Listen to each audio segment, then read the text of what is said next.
guys, welcome back to Medical Coding with Blue. Today's episode is all about what are some of the things I struggled to learn as a brand new medical coder and what you can do to avoid my learning mistakes. If you are brand new to my channel, welcome. I am Blue, I'm a medical coder. Okay guys, so a couple weeks ago somebody asked me this very question, like what did you struggle to learn in the very beginning? And you have to know, when I got into my medical billing and coding program, I went to a trade school and I went through a program called the WIA at the time. Now it's WIOA, the Workforce Innovation and Opportunity Act. And they were the ones who paid for my schooling. And so that was how I was able to get in and start this program. However, I had no clinical background at all. I didn't know anything about medical. I wanted to be as far away from the medical field as possible because that's not, at the time, that was not my wheelhouse. I was like, I have no desire to get into that at all. But I ended up getting into it because my case manager was the one who suggested it, and I've been with it ever since. So it was fate that stepped in that day, but that's okay because it worked out obviously for the best. But one of the things that I would have to say getting into this that I didn't think about or didn't really know was the details. So the details today, what I'm sharing with you, hopefully you follow my advice and not question it, not be like asking 100 questions of why. It's different when you ask, you know, what is this or whatever, but not why do you do this? Because this is what I'm telling you now is how you can avoid the things that I was making mistakes on. My mistake number one was not knowing about combination codes. And why did I not know about the combination codes? Because I didn't know that reading the guidelines, the ICD-10-CM guidelines, back then it was ICD-9, but if I was to talk to myself today, I would tell myself, you need to read the coding guidelines, okay? I talk about that a lot on my channel, reading the coding guidelines. They are, of course, in every single book, right? You can also find the most current version of them online. You can just type it into Google, okay? ICD-10-CM, coding guidelines, you know, whatever the year, 2024 is this year. So you can type that in, the PDF will pop right up. So, and if you've watched my channel before, you know how to listen to the guidelines. Don't ask me, guys, you can Google it, okay? But you can actually listen to them if you get tired of reading.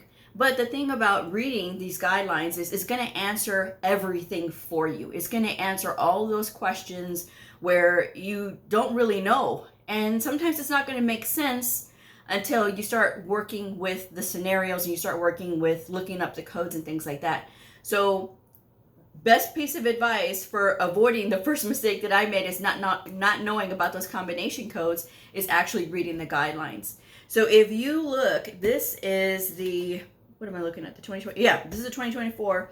If you look at, and I'm using the Optum book, so this is not an ad for Optum, but I love Optum coding books because these books are the most superior books when it comes to medical coding manuals, in my own opinion. And I am a book lover, so I go through books and I look at the quality of the books. When it comes to this book, there is nobody that beats this book. Nobody. In my opinion.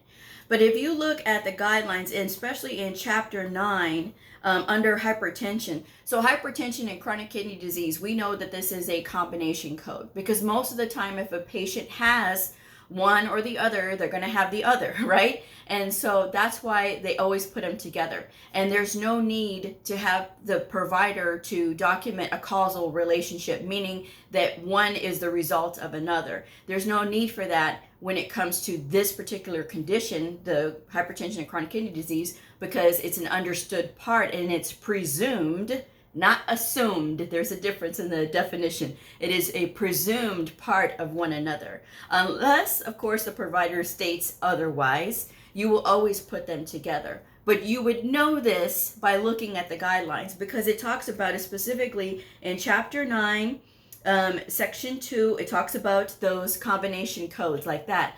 And so that's what you really want to focus on when you're not really understanding about the combination codes and when they apply. This will kind of give you a heads up, like, okay, this is where this kind of condition, if I hear about this, Do they also have this other condition in conjunction with? And so diabetes is also like that as well. There's a lot of combination codes for that. But you can tell that also through the guidelines, but you can also look at it when you're looking at the index, which I do recommend taking a Saturday and just looking at all of the entries, okay? Looking at all of the entries. And with diabetes, you'll see diabetes with, and then you'll see like a whole list. And it's telling you that these go together. There's combination codes for these. And again, no causal relationship has to be documented when you see something like that, when it comes to particular conditions. So it's not a blanket thing, but with certain conditions, yes. And diabetes is the best example that I can give of that. So that's why I tell you guys to look at the index, just look at the entries. So that way you can set a primer for your brain. And this is another thing that I wish I would have known, which I did a lot of practicing with the book when I was studying coding, but I didn't really think about like, gosh, I gotta look at everything. And it's just a matter of looking at the page, because believe it or not, your brain is processing so much information in milliseconds, okay? So it's taking everything is soaking into your brain. So you don't have to read every single entry. But at least if you have an idea of, okay, this entry's there. I remember I saw that everybody has that deja vu moment where they see something and they know they saw it somewhere, but you get that by actually being with the book and not cluttering your book, not writing all over it, highlighting, tabbing, all this other garbage, but you're actually spending the time to look at the book. And there's such a aversion to this practice with a lot of new coders that it worries me. It really does worry me, because there's so many people that are looking for the shortcuts, the quick way. You're not going to find that here, okay? Not on my channel. Medical Coding with Blue is about, if you want to learn to do this and do this the correct way, you will, if you practice these simple things that I'm saying and you go through these things, you will find that your journey is going to be a little bit easier, okay? Because it's somebody who really loves what I do, and I really want to share this with as many people as possible. So every minute that you're watching this video, I appreciate it. Every single like that you hit on this video, I really do appreciate that too, because that tells YouTube, hey, this is an important message that it does need to get out. We have to be able to use critical thinking. I do have people who say, well, we don't have to do that. Yes, we do. We do need to use critical thinking, and critical thinking is something that I wish it was more emphasized in the school. But you know, it's unfortunate that so many teachers have their hands tied with what they can teach, and a lot of them are not able to teach critical thinking, and it's showing in the generation that's coming up. Unfortunately, you see it, and it's really sad when you think about it, because we have to be able to be knowledgeable. And even though there's all of these technological things that are designed to make our lives easier, if you are not exercising your brain power, that's really sad, okay? But I'm just going to leave that one right there. But what I'm saying is this. If you review the guidelines and you review them in their entirety once per week while you're studying, while you're in your program, while you're preparing for your exam, it's going to make a lot more sense when you start to code, because then you're going to remember, okay, I know about this one. There's a rule that I have to use a combination code for this. And then when you start looking up the code and then you look at the use additional code or use a combination of, then you're going to see, okay, oh, okay, this is it. So there's those conditions you got to watch out for. So again, that was one of those things that I struggled with. But how do you keep from struggling with that? You review the guidelines and you review the index itself and look at the entries, so that way you can have that primer for your brain. And it doesn't have to be all the time. It just has to be where you can just look at it so that your brain can be like, okay, yeah, we remember there was one, and then you'll know where the sections are. Because a lot of times when I speak to people who are studying for their exam and I tell them about, you know, okay, we got to get an external cause code, and then they kind of get lost on where to find external cause codes. And there's really no excuse for it when there's a whole section for external cause codes, and there's a whole section for all kinds of other conditions. So that's the thing, that if you're reviewing your book like you should, you should be able to know exactly where to go. So that would be, again, my recommendation there. Mother baby. So that was the other big monster that I had as a brand new medical coder. And keep in mind, we were in ICD 9 times back then, so it wasn't quite as many codes as it is now in ICD 10. But when you look at the sequencing, you have to remember the sequencing. You have to remember, if mother came in for a routine visit, or if she's complicated, or, something's going on. So then you have to think about, like, okay, is this condition pre-existing, or is it due to being pregnant? It's like gestational diabetes. Of course, there's your diabetes type 1 or type 2, and then you have gestational diabetes that only occurs when the mother is pregnant. So there's a lot of, variety, a lot of variety in which one could it be. So you want to make sure that when you're looking at the documentation, you are reviewing and you're seeing which one does this category fall under. And then you're actually going and looking up that condition. When it comes to the amount of codes for pregnancies, it's a lot. And so again, looking and making sure that you understand when certain things apply is going to be really big when it comes to like your full understanding of this. And so that way you can avoid those mistakes, because it's very easy to forget, I have to assign this code for weeks of gestation, or this is when I assign the code for because they're coming in for a routine visit, or whatever the case may be. But if you look at right here, if you look at chapter 15, which chapter 15 is pregnancy, childbirth, and the puerperium, and then it talks about like the general rules for obstetric cases. This whole chapter in the ICD-10-CM guidelines, if you have the 2024 edition of the Optum book, is on page 17. This is going to explain everything. Again, there's no need to memorize it, but it's going to lay your foundational knowledge of when do you code certain things and what is the sequence.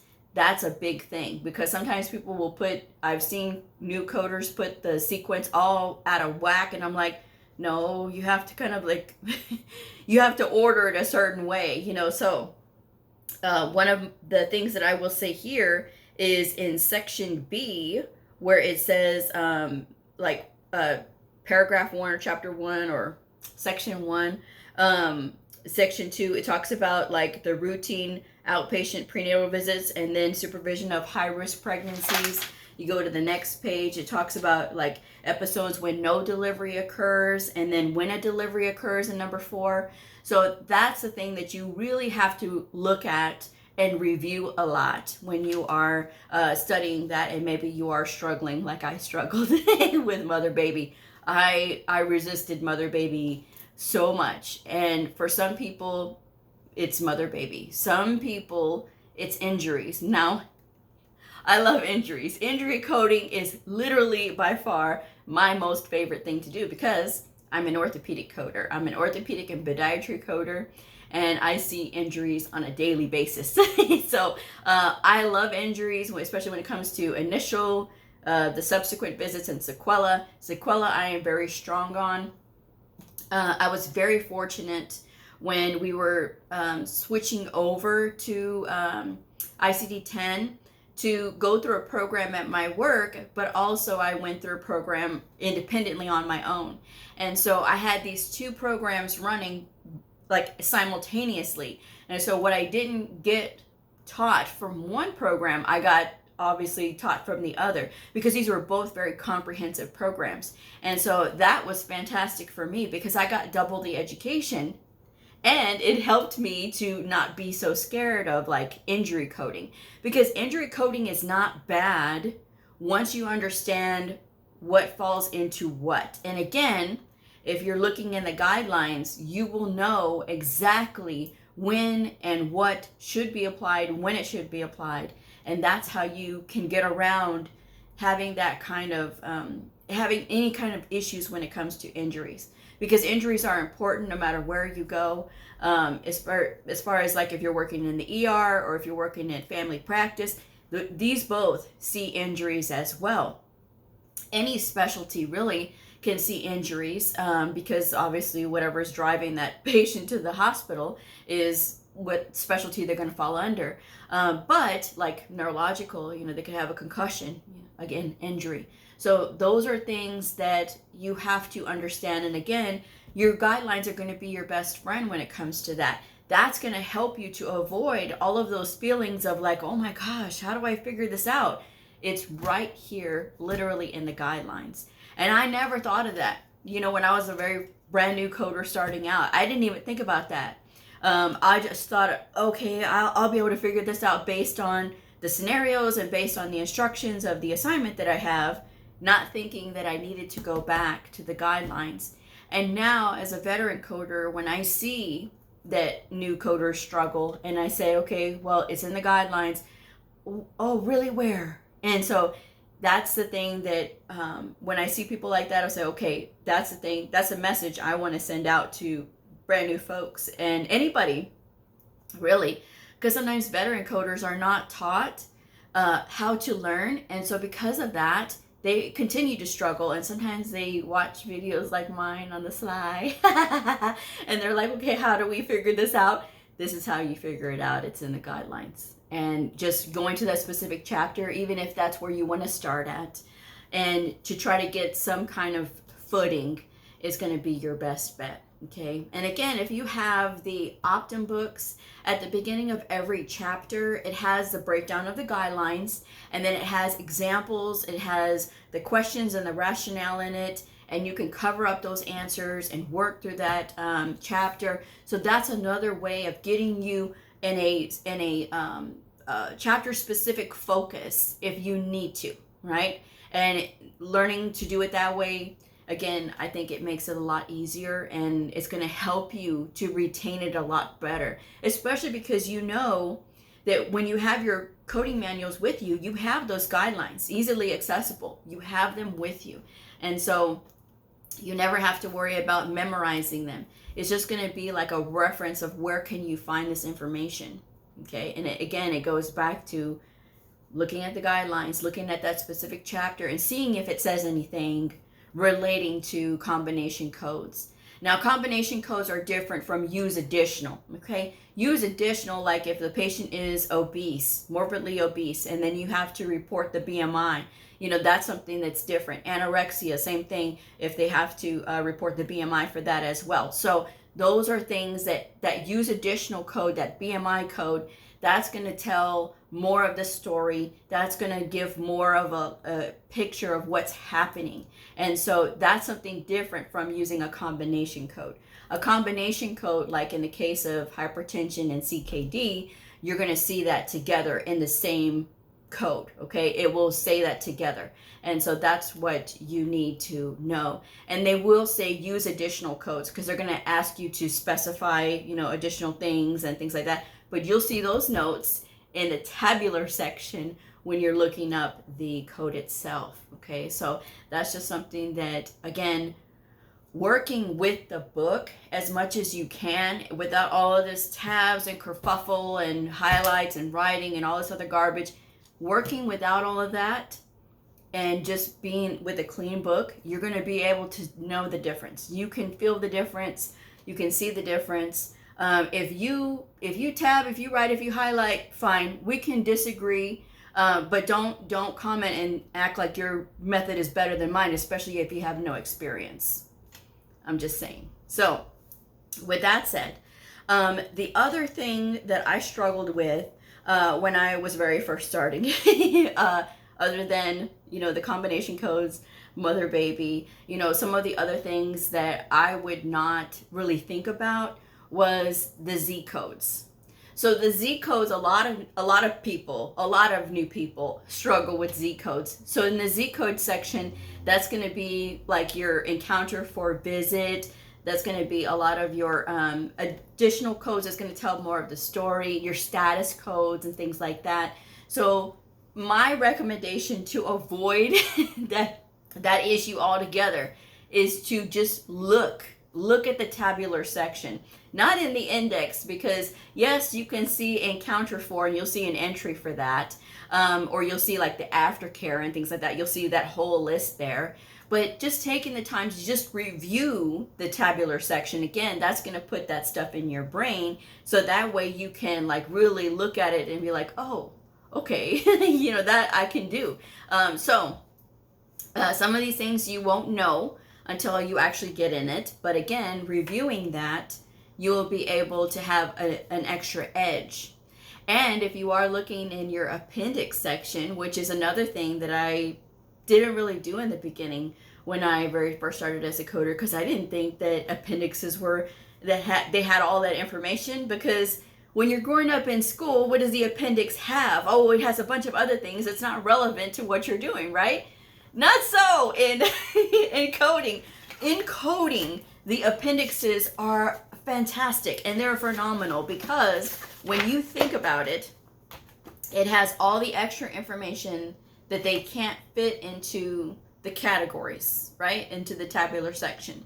So case in point, with those Z codes, you know, when you're thinking about, oh, you know, what about this Z code and what about that Z code? When do they apply? There's actually a whole list. You ready for this? There's a whole list in Appendix D, D like in dog.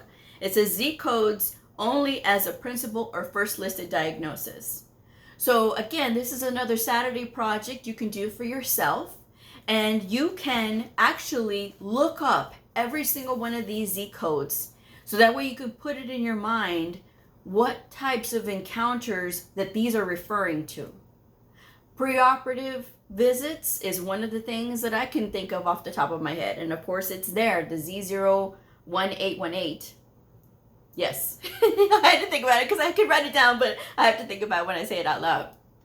But when you think about that, okay, if I know this patient is coming in for a pre-op and the provider says the patient is here today for a pre-op, boom, I know that's going to be my first listed diagnosis. Before anything else, I know I'm going to report that one because that's the purpose of the visit.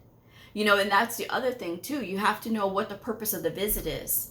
And again, these Z codes, if you take the time, take a Saturday or Sunday night or, you know, a Monday afternoon when you don't have much going on, and take the time to look up all of these, that way you know what type of visit is this referring to. And that's just going to set you up for success. You know, that's the whole premise of my channel, of course, is to encourage y'all and to set you up for success. And when it comes to these things that I do, and the way that I, of course, tell you guys and I share this information, and then when I get a message from somebody that says, well, and then they want to ask, is this necessary? Or somebody asked me just today, is it wrong to study from old textbooks and things like that? Even though I say in the video why I recommend older books, because they have 80 to 90% of the same thing that a current book has, and it's designed to help you save money. You still want to sit there and question me, oh, well, is it wrong? If it's wrong for you, then you're ungrateful. And I'm sure there's plenty of other places where you can find comprehensive information. Oh, wait a second. No, that's just my channel, right? Where I talk about everything, okay? So again, if you want to sit there and question, and if you want to be confused and not know which books to get, that's on you guys. But again, I'm telling you that the reason that I recommend older books to study is to save y'all money. If you don't want to save money, if you want to just spend on the latest book, the newest book, by all means, you go right ahead. You go right ahead. But I will say this in closing, that there's a lot of self-serving schools out there that are going to push you to buy this, buy that, buy this, buy that. And then by the time you know it, the amount of money that you're spending is into the thousands. Meanwhile, I'm trying to share with you all things that will make it easier for you to learn, free resources that you can find, and that way you can look this stuff up, and you can learn it, and you can learn it for a lower cost, and it is going to be the same thing, because I give where, you know, the latest and greatest on the guidelines is at. But again, guys, I mean, there's a lot of newer materials out there that are free that y'all are not considering, but then when I recommend them again, but if I'm recommending an older workbook, it's to save you money. I always say in those videos too that if you want to get the current year book, you certainly can. It's meant to save you money. And if you want to sit there and question, by all means, you go right ahead. But I will always think, wow, this is just ungratefulness, you know, because again, my message is for those that are really serious about this field and really want to pursue it and learn it well, not just talk about learning it and learning it well. Oh, I want to get everything covered and cover all my bases. Okay, but what action are you doing into it? Well, I haven't because I can't afford the book.